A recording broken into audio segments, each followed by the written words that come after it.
Hi everyone, welcome to my YouTube channel. So the reason I started this channel is very simple.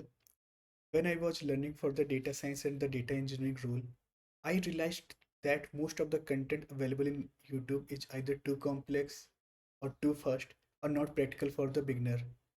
Because of this, actually a lot of students get confused and don't know where to start.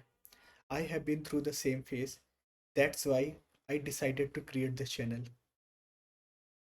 On this channel, I will teach you the concept related to the data engineering and the data science, but in a very easy and the beginner friendly way.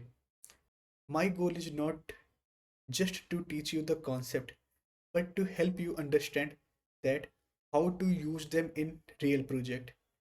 So, if you are someone who is starting from the zero, feel confused in data science and the data engineering, or you are someone who wants to build confidence for the interview, then this channel is for you.